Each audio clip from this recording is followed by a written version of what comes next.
Hello, welcome to Current News. I'm your host, Chris Davis, and today we're going to do a movie review of Yu-Gi-Oh! The Dark Side of Dimensions. Now, this film is great for Yu-Gi-Oh! Fans. If you were a fan of the first series, you will love this film. If you don't know Yu-Gi-Oh! Or if you didn't like it, then you probably won't like this film. This film was made for the fans, and just so you know, I'm a huge Yu-Gi-Oh fan. This film, I loved it. It brought back so much memories of my childhood. It was nostalgia. Um, it brought me back to when I was a kid, waking up early in the morning, watching Saturday morning cartoons on Kids WB. I'm watching Pokemon, Shaolin Showdown, Static Shock, watching Yu-Gi-Oh. That cartoon block 2 to 3 hours. It brought back so many good memories for me. Um, Let me give you a synopsis of the film, and then I'll give you more of my thoughts on it. So, just so you know, this is a spoiler warning. I'm going to reveal some things that I liked, that I may not have liked. I liked a lot of things in this film. I really can't think of anything that disappointed me, but just to get back to the point, there might be some spoilers. So if you haven't seen the film yet, go ahead and click off this video and please come back. Okay, with that being said, let's get into the plot. So the movie starts with Seto Kaiba looking for pieces of the Millennium Puzzle. He wants to assemble the Millennium Puzzle so he can bring back the Pharaoh, a Tim, so he can duel him again. For those of you who did not follow Yu-Gi-Oh! The first series, Yugi assembled the Millennium Puzzle, and when he did, the ancient spirit of the Pharaoh, Atem, became a part of him, and together they dueled. And how they got separated was there was an opportunity for the Pharaoh to go back to his time.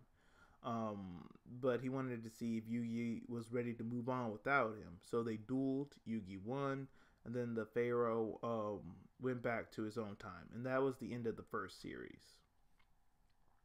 Now the film kind of picks up after that.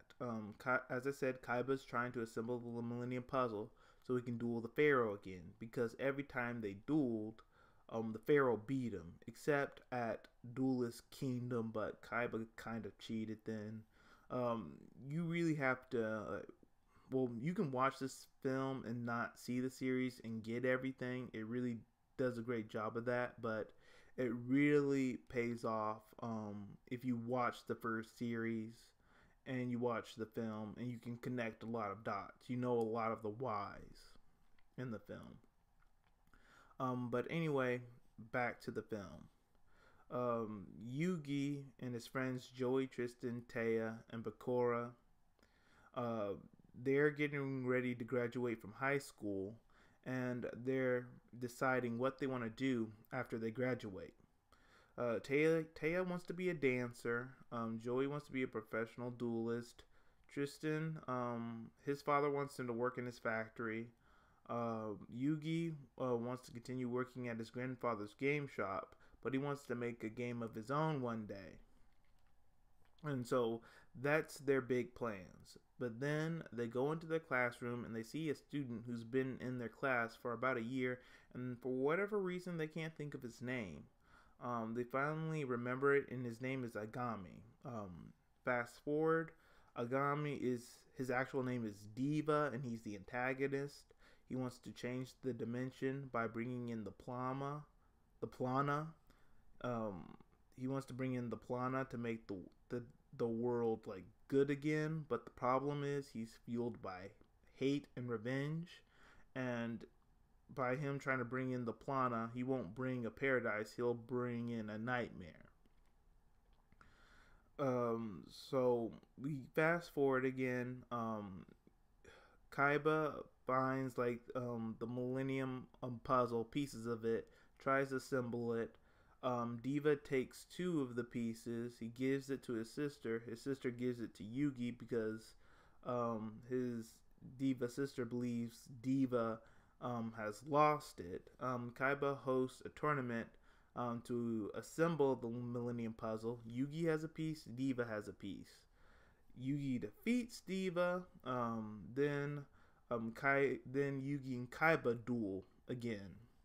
But Kaiba really doesn't take Yugi seriously because all the times they dueled, he was actually dueling the Pharaoh, Atem.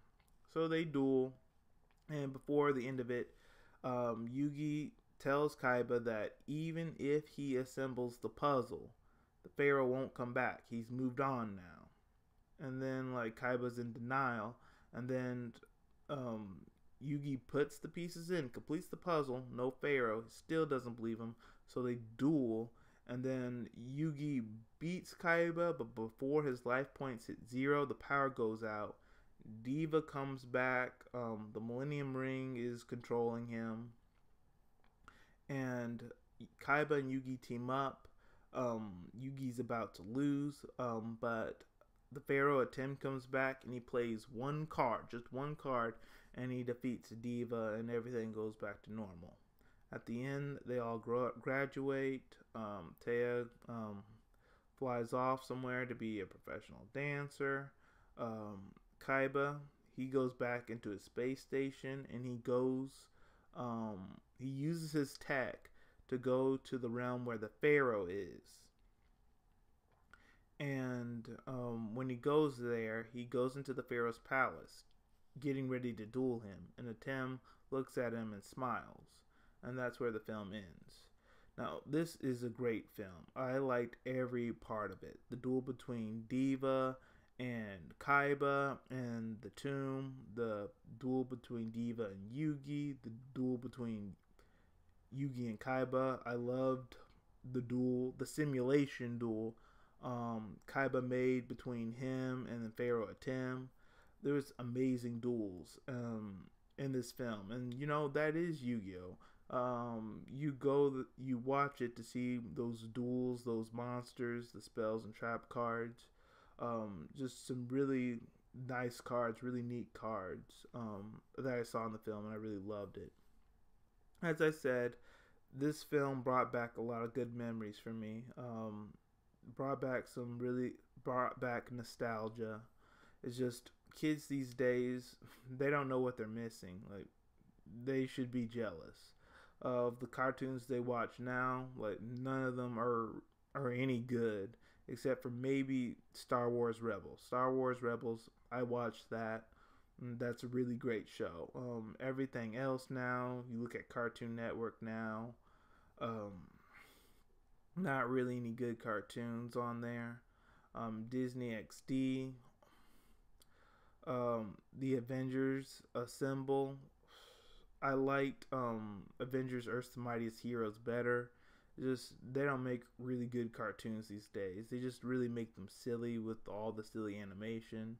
It's just, we had a really good back then in the 90s and early 2000s, and maybe even late 2000s when they were showing Ben 10 Alien Force. It's just, kids who are watching cartoons these days, they don't know what they're missing. We had it really good. So that's where I'm going to end it. If you are a Yu-Gi-Oh fan, go ahead and watch Yu-Gi-Oh! The Dark Side of Dimensions. I definitely recommend it. If you like this video, please hit the like button and subscribe.